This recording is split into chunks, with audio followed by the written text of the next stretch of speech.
Shalom, back with part 5, all right? Who shall be redeemed and saved? Of course, you already know that it's crystal clear.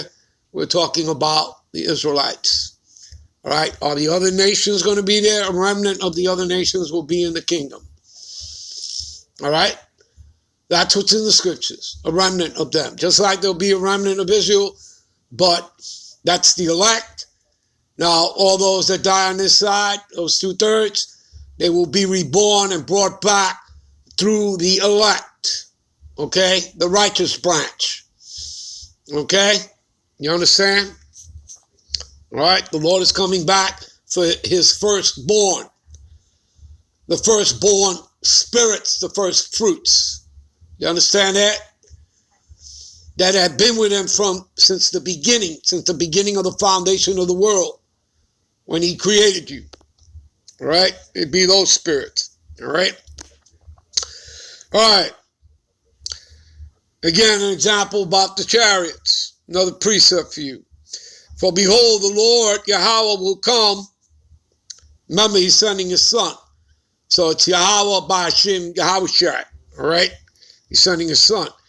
For the Lord Yahweh will come with fire, with his chariots like a whirlwind, to render his anger with fury, and to rebuke with flames of fire. You see that? So where does it say that the Lord is coming back here with love or hugs and kisses? Where in the hell does it say that? Because it doesn't say that in the scriptures. But that's what comes out of a lot of people's mouths. All right? Love, love, love, love, love. I'm not reading anything about love here. Does that sound like love to you? For by fire and by his sword, right? What's a part of his sword? That thermonuclear fire from the ICBMs, plus that concentrated laser fire from the chariots, all right? And the angels are in them, okay? And as a matter of fact, let's jump to a precept. What is that? Psalms 68 and 17. The chariots of the God power are 20,000, even thousands of angels, and the Lord is among them, as in Sinai in the holy place. You see that? You got that, people? All right? So, for by fire and by his sword will the Lord Yahweh, Ba'ashem Yahushai, plead. That means to bring judgment to all flesh. And the slain of the Lord Yahweh, Ba'ashem Yahushai, shall be many. You see that? You got that, people? Now, let's get back to Matthew 24. All right? So, and they shall see the Son of Man coming in the clouds, which now you know the chariots, right? What he calls UFOs, and lately he's been calling them, because the British Empire calls them unidentified aerial phenomena. So that's what they're calling them, UAPs, all right? So, shall see the Son of Man coming in the clouds, those are the chariots of heaven, with power and great glory. And he shall send his angels with a great sound of a trumpet, and they shall gather together who? His elect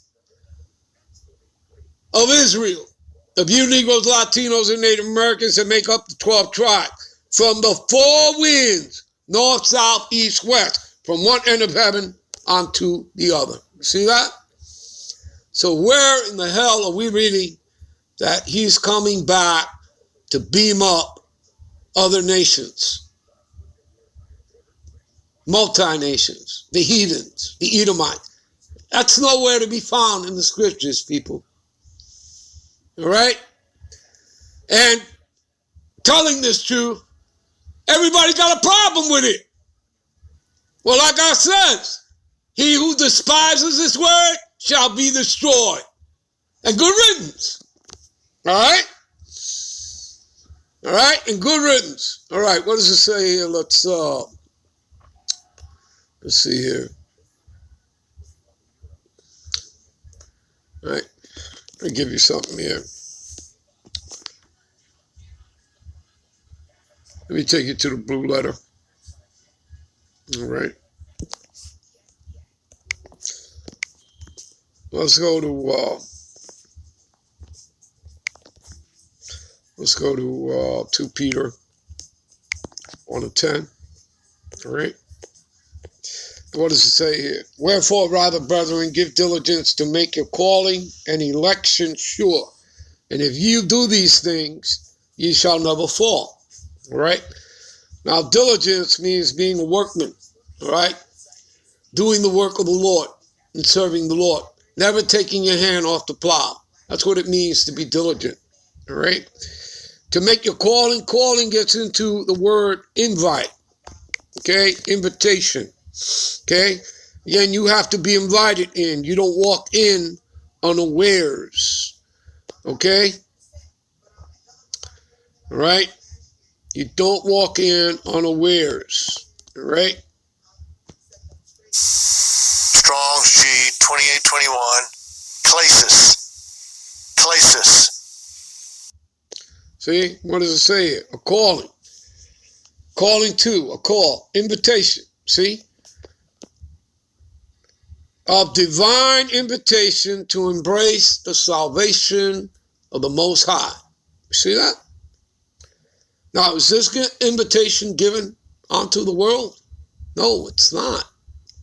The Spirit of truth whom the world cannot receive. So this invite is not given unto the world. It's not even given unto 2/3 of Israelites. But let's find out who it's for and from whence this was decreed. Okay? Let's find these things out, shall we? All right? Let's find out. Okay? Let's see here. Election. All right? This is going to tell us, okay, what we need to know. Who is it talking about when it's talking about the elect? Is it talking about the other nations? Multi-nations? Edomites? Let's find out, shall we? Let's do that. All right? Strong's G 1589. Eklage. All right? What does it say here? The act of picking out and choosing. So we know that the Lord, many are called and few are chosen, right? Right? Okay? The act of the God power, the Most High's free will, by which before the foundation of the world, that means before the world began, he decreed his blessings to certain persons, certain individuals. You see that? Got that so far? The decree made from choice, right? By which he determined to bless certain persons through Yahushai by grace alone. Grace meaning mercy by Yahushai, given unto him by Yahushai. All right, the Mashiach. See, a thing or a person chosen. See, the persons who have been chosen, God's elect. God's elect. And we already know that's Israel, right? But it's going to tell you that. We're going to give you that proof right here. We're going to scroll up here where it says root word, and we're going to click on it. This is going to give you further understanding. All right? Again, pick out, choose, out for oneself, right? Choosing one out of many, right? There you go. Yahushua choosing his disciples. Got that? Let's go to verse C here. All right, let us see. Of the Most High choosing whom he judged fit to receive his favors. Okay? And separate. That means to be sanctified. Okay? All right? Separate from the rest of mankind. Does it not say that here? Yes, it does. Separated from the rest of mankind to be particularly of his own. See that? And to be attended to continually by his gracious oversight. You see that? I.e., does it say Edomites? Does it say Moabites? Ishmaelites? Anamites? No. It says Israelites among you Negroes, Latinos, and Native Americans. You understand? You see, and we're talking about spirit. And what backs this up? What backs this up? Let's go to, what is that? Jeremiah 1 and 5. Here's an example. What backs up what we just read in the blue letter, right? Before I formed thee in the belly, I knew thee. How would he know you before he formed you in the belly? Because he knew you as a spirit when he created you.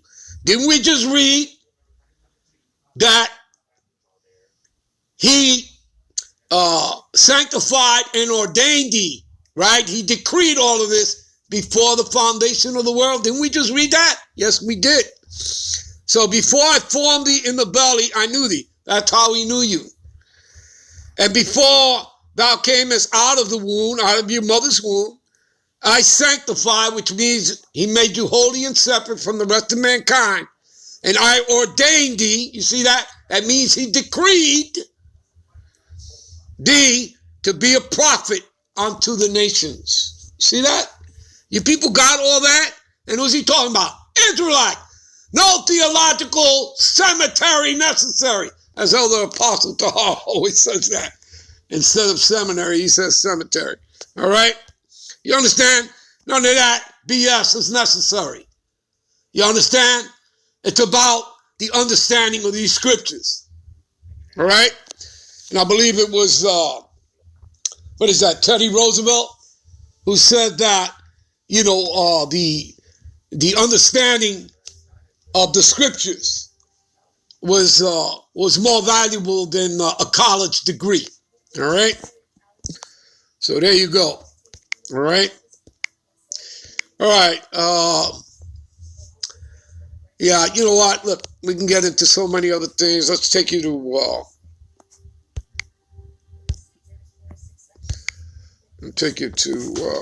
is that? Romans. Let's go to Romans. Let's go to Romans 9, 3 and 4. What does it say here? For I could wish that myself were cursed from Yahushua the Mashiach, for my brethren, my kinsmen. When you get into that word, that gets into the word sangria, talking about the blood, talking about the seed of Israel, according to the flesh, who are Israelites, to whom pertaineth the adoption and the glory and the covenant and the giving of the law and the service of the Most High and the promises. You see that? And when it says covenants there, it's talking about the first and the second covenant. Okay? Which you go to Hebrews. And you can read this also in Jeremiah 31:31. All right? All right? And what does it say here?